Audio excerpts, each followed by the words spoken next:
नमस्कार प्रेक्षकांनो, शोध वार्ता परिवारात आपले स्वागत आहे।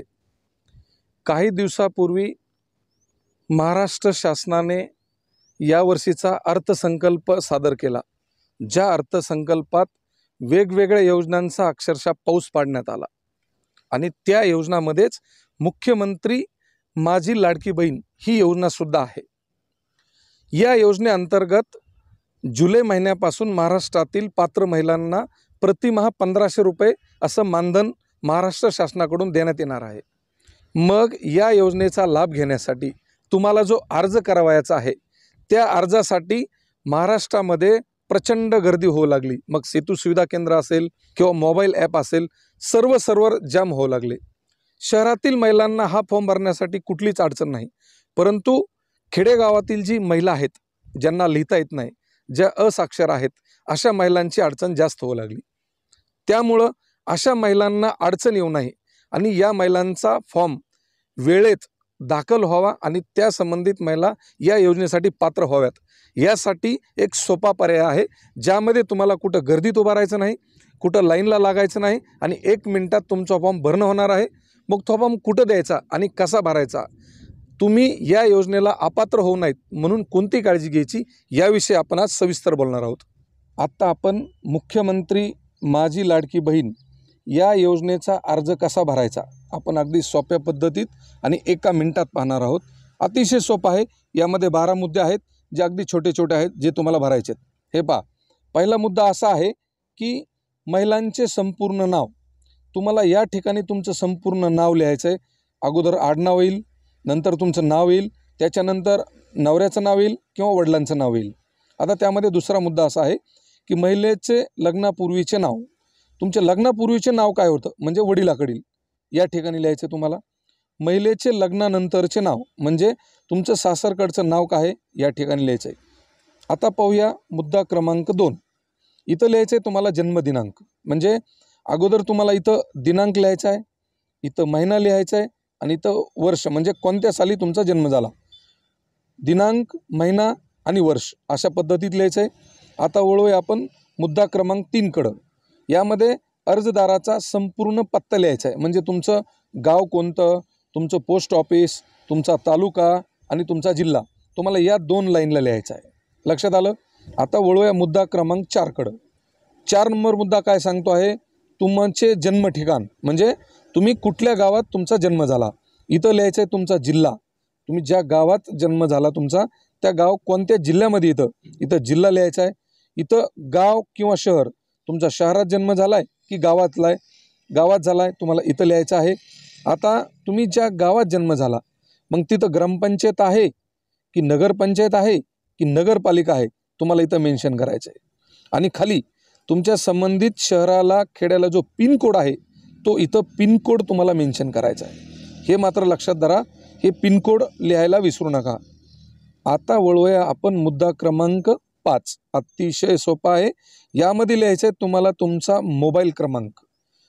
असा मोबाईल क्रमांक लिहा की ज्यामध्ये तुम्ही हा अर्ज भरला ते अर्ज त्यांनी स्वीकारला, याचा तुम्हाला या नंबरवर SMS येणार आहे, व्हॉट्सअपला मेसेज येणार आहे। त्यामुळं जो चालू नंबर आहे तोच नंबर द्या, ह्याची काळजी घ्या। कारण दुसरा नंबर द्याल आणि तो मेसेज आलेला समजणार नाही, तुम्ही पात्र आहात का ते समजणार नाही, तुम्ही अपात्र झालात का ते समजणार नाही। त्यामुळे मोबाईल क्रमांक देताना तुम्ही व्यवस्थित आणि स्वतःचा द्या शक्यतो। आता वळूया मुद्दा क्रमांक 6 कडं। इथं लिहायचा आहे तुमचा आधार क्रमांक। हे पहा, आधार क्रमांक लिहिताना अजिबात चुकू नका, कारण तुमचा आधार क्रमांक तुमच्या बँक खात्याला लिंक केलेला असतो, ह्या अर्जाला लिंक होणार आहे। त्यामुळे तुमचा आधार क्रमांक जर चुकला तर तुमचा पूर्ण फॉर्म चुकेल आणि तुम्ही अपात्र झाल्याशिवाय राहणार नाहीत। त्यामुळे तुमचा आधार क्रमांक अतिशय व्यवस्थित लिहायला विसरू नका। आता वळूया मुद्दा क्रमांक 7। मुद्दा क्रमांक 7 काय सांगतोय, शासनाच्या इतर विभागात राबवण्यात येणाऱ्या आर्थिक योजनेचा लाभ घेत आहात का। तर इथं होय लिहायचं असल्यास, नाहीतर नाही। इतर योजना म्हणजे कोणत्या, श्रावणबाळ, संजय गांधी निराधार वगैरे जे जे आपण तुम्ही महिन्याला जी मानधन शासनाकडून घेता ना, जे 2 रुपये तुम्हाला मिळतात ते तुम्हाला इथं मेन्शन करायचे आहेत। आता सर्वात महत्त्वाचा मुद्दा आहे तो 8 क्रमांक, तुमची वैवाहिक स्थिती। म्हणजे तुम्ही विवाहित आहात का, घटस्फोटित आहात का, विधवा आहात का, परित्यक्त्या आहात का, निराधार आहात, या 5 मुद्द्यापैकी तुम्ही इथं काय आहात. विवाहित असाल तर विवाहित लिहा, घटस्फोटित असाल तर घटस्फोटित लिहा, विधवा असाल तर विधवा लिहा, परित्यक्त्या असाल तर परित्यक्त्या लिहा, निराधार असाल तर निराधार लिहा. म्हणजे एक एक मुद्दा महत्त्वाचा आहे. हे आपल्याला डिटेल्समध्ये सांगताना वेळ लागतोय, परंतु तुमची माहिती तुम्हाला स्वतः भरायची, त्यामुळं केवळ 1 ते 1.5 मिनिटाचे हे काम आहे. आता वळूया मुद्दा क्रमांक 9, अर्जदाराचे बँक खाते असलेल्या बँकेचा तपशील घ्या. त्यातला पहिला मुद्दा काय सांगतो, बँकेचे पूर्ण नाव. तुमची बँक कोणती, bank of Maharashtra, state bank of India, bank of India, तुम्ही कुठल्या बँकेचं तुमचं खातं आहे तुम्हाला इथं नाव लिहायचं आहे. बँक खातेधारकाचे नाव, म्हणजे खातं तुमचं आहे ना, इथं तुमचं नाव लिहायचं आहे. 3 नंबर काय, बँक खाते क्रमांक, तुमचा इथं खाते क्रमांक लिहायचा आहे, जो 10 अंकी नंबर असतो तो तुम्हाला इथं लिहायचा आहे. IFSC कोड, आता IFSC कोड अडाणी किंवा असाक्षर महिलांना, माता भगिनींना लक्षात यायचं नाही, पण पासबुकवर स्पष्ट लिहिलेलं असतं IFSC कोड. तुम्ही कुणालाही, शेजारी तुमच्या मुलाला किंवा कुणाला, किंवा ज्या तुम्ही अंगणवाडीमध्ये गेलात, ज्या अंगणवाडी सेविका आहेत, अंगणवाडी शिक्षक आहेत, त्यांना विचारा IFSC कोड, म्हणजे त्या इथं तुम्हाला भरून देतील. इथं IFSC कोड लिहायचा आहे. मुद्दा क्रमांक 10 काय सांगतो आहे, आपला आधार क्रमांक बँक खात्याला जोडलेला आहे काय. म्हणजे आपण त्याला, तुम्हाला समजा या भाषेत, तुमचा आधार क्रमांक किंवा तुमचं आधार कार्ड बँक खात्याला लिंक केलेलं आहे काय. लिंक करणं गरजेचं आहे, केलं नसेल तर करून घ्या, कारण उद्या अडचण येणार नाही. इथं असेल तर होय लिहा, नसेल तर नाही लिहा, हे मात्र मुद्दा महत्त्वाचा आहे. आता मुद्दा क्रमांक 11 काय सांगतोय, की तुम्ही जो हा अर्ज लिहिणार आहात, देणार आहात, तो कुणाकडे देणार आहात. तुम्ही अंगणवाडी सेविकाकडे देणार आहात, अंगणवाडी मदतनीसकडे का, पर्यवेक्षिका, ग्रामसेवक, वार्ड अधिकारी, सेतू सुविधा केंद्र का सामान्य महिला. म्हणजे यापैकी तुम्ही कुणाकडे हा अर्ज देणार आहात, इथं तुम्हाला मेन्शन करायचं आहे. आता मुद्दा 12 नंबर आणि सर्वात महत्त्वाचा, खालील सर्व कागदपत्रांच्या प्रती सदर अपलोड करण्यात यावी. म्हणजे हे काम काय आहे, तुम्ही आता हे जे सगळं जे हे दिलेलं आहे, तुम्हाला याच्याबरोबर काय द्यायचं आहे. तुम्हाला आधार कार्डची झेरॉक्स द्यायची आहे, आदिवास म्हणजे जन्म प्रमाणपत्र द्यायचं आहे, मग त्यामध्ये TC असेल, निर्गम उतारा असेल किंवा तहसीलचा असेल, हे एक द्यायचं आहे. तुम्हाला उत्पन्न प्रमाणपत्र द्यायचं आहे. जर तुमच्याकडं 15 वर्षापूर्वीचं जर रेशन कार्ड असेल तर उत्पन्न प्रमाणपत्र काढायची आवश्यकता नाही, हा मुद्दा तुम्ही लक्षात घ्या. जर तुमच्याकडे रेशन कार्ड नसेल तर तुम्हाला उत्पन्न प्रमाणपत्र जोडावं लागेल. अर्जदाराचे हमीपत्र, आता आपण खाली बघणार आहोत. अर्जदाराचे हमीपत्र हे एक तुम्हाला जोडायचं आहे. इथं बँक पासबुक, म्हणजे पहिल्या पानाची तुम्हाला इथं एक झेरॉक्स जोडायची बँक पासबुकची, आणि अर्जदाराचा फोटो, म्हणजे पासपोर्ट साईजचा फोटो तुम्हाला यांना द्यायचा आहे. म्हणजे लक्षात आलं, ही जी 12 मुद्दे आहेत अतिशय अगदी सोपेत, जेणेकरून तुम्ही कुठंही घरी भरू शकतात. अंगणवाडी सेविका, अंगणवाडी मदतनीस यांच्याकडे जाऊन तुम्ही हा फॉर्म भरून घेऊ शकतात. आणि सर्वात महत्त्वाचं म्हणजे हा जो भरलेला अर्ज आहे, हे जे जोडलेले डॉक्युमेंट आहेत, हे तुम्ही जर घरी भरलं तर तुम्हाला अंगणवाडी सेविका किंवा अंगणवाडी मदतनीसकडे नेऊन द्यायचं आहे. आणि जर तुम्ही तिथं समोर जाऊन भरला असेल हे तुम्हाला त्यांच्याकडं सबमिट करायचं आहे. आता आपण पाहूया की हे जे होतं की अर्जदाराचं हमीपत्र, आता आपण फॉर्म कसा भरायचा हे पाहिलं. आता अर्जदाराचे हमीपत्र जे आपण आता 1 मिनिटापूर्वी पाहिलं, हमीपत्र काय आहे, मी घोषित करतो की मी तुम्हाला घोषणा करायच्यात. 1 नंबर काय आहे, की माझ्या कुटुंबाचे एकत्रित वार्षिक उत्पन्न 2.5 लाखापेक्षा अधिक नाही. म्हणजे तुमच्याकडे जर रेशन कार्ड नसेल तर तुम्हाला हा मुद्दा महत्त्वाचा आहे, तुम्हाला उत्पन्न जोडावं लागेल. जर रेशन कार्ड असेल तर हा मुद्दा सोडून द्या, तुम्हाला काही लिहायची गरज नाही. इथं काय, माझ्या कुटुंबातील सदस्य आयकरदाता नाही, म्हणजे तुमच्या कुटुंबातील कुणी इन्कम टॅक्स भरत आहे का, तर नाही. आणि जर भरत असेल तर तुम्ही या योजनेस अपात्र राहणार आहात.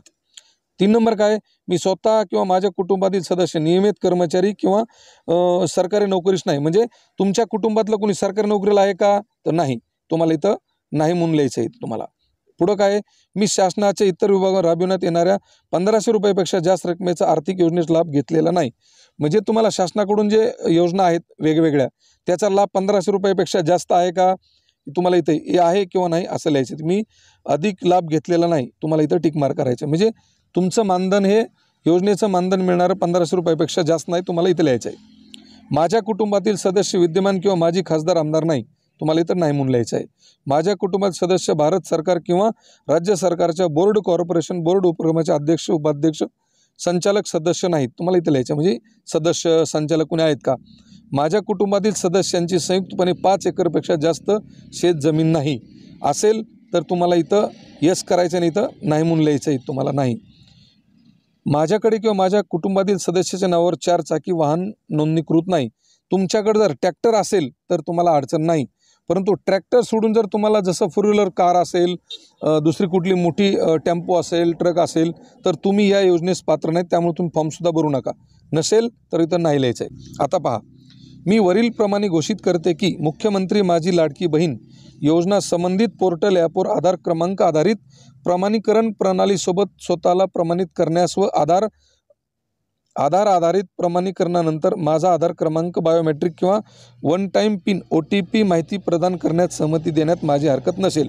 म्हणजे OTP घेऊन तुम्हाला हे सबमिशन करण्याला तुमची हरकत नाही, कारण तुम्ही जो नंबर मेन्शन केला त्यावर एक OTP येणार आहे आणि तो OTP मेन्शन करून नंतर तुमचा फॉर्म सबमिट होणार आहे. त्यामुळं OTP द्यायला माझी कसली हरकत नाही, तुम्हाला इथं लिहायचं आहे. पुढं चला, इथं तुम्हाला अंतिम सही करायची आहे तुमची हे फॉर्म भरायच्या झाल्यानंतर. आता नोट काय दिली त्यांनी, उक्त प्रपत्र केवळ ऑनलाईन अर्ज दाखल करण्याच्या हेतूने माहिती एकत्रित करण्याकरिता आहे. म्हणजे तुम्ही एवढे तुमचे जे डिटेल्स दिलेले आहेत इथं तुमच्या कागदपत्राचा मिसयूज होऊ नये, त्यामुळे ही नोट शासनाने खूप महत्त्वाची दिली की मुख्यमंत्री लाडकी माझी बहीण या योजनेसाठीच या अर्जाचा किंवा या कागदपत्राचा वापर करावा. तुम्ही जो फॉर्म भरला त्यामध्ये तुम्ही जे मोबाईल क्रमांक दिला, तुम्ही जर सक्सेस पद्धतीने किंवा सफलतापूर्वक जर अर्ज दाखल झाला, तुम्हाला खालील पावती देण्यात येईल. म्हणजे इथून खालची पावती तुम्हाला देण्यात येईल फाडून, आणि तुम्ही जे नंबर दिला आहे त्याच्यावर तुम्हाला SMS येईल व्हॉट्सअपद्वारे किंवा टेक्स्ट मेसेजद्वारे. त्यामुळे तुम्ही निश्चिंत राहा, दिलेल्या नंबरवर तुम्हाला याचा SMS येणार आहे आणि इथून ही जी रेष दिसती इथून खाली तुम्हाला पावती फाडून द्यायची आहे. जिथं तुम्ही फॉर्म भरला त्यांना आठवण करून द्या, तुम्हाला ही पावती तुम्हाला मिळणार आहे. मुख्यमंत्री माझी लाडकी बहीण योजनेअंतर्गत आपला ऑनलाईन ऑफलाईन अर्ज यशस्वीपणे दाखल करण्यात आला आहे. सदर अर्जाचा नोंदणी क्रमांक म्हणजे ज्या नोंदणी क्रमांकानं तुमचा अर्ज भरण्यात आला आहे, सबमिट करण्यात आलेला आहे, ही पावती इथं नंबर टाकून तुम्हाला मिळणार आहे. आणि अर्ज स्वीकारणाऱ्याची सही, तुम्ही ज्यांच्याकडे अर्ज दिला त्यांची इथं सही येईल, तुम्ही सही घ्या आणि इथून खालची पावती घेऊन जा. जसाच तुमचा अर्ज ऑनलाईन सबमिट केला जाईल तुम्हाला SMS येईल, तुम्हाला व्हॉट्सअपद्वारे मेसेज येईल. अशा पद्धतीने हे हमीपत्र आहे आणि जे आपण फॉर्म भरला अशा पद्धतीने सोपं आहे.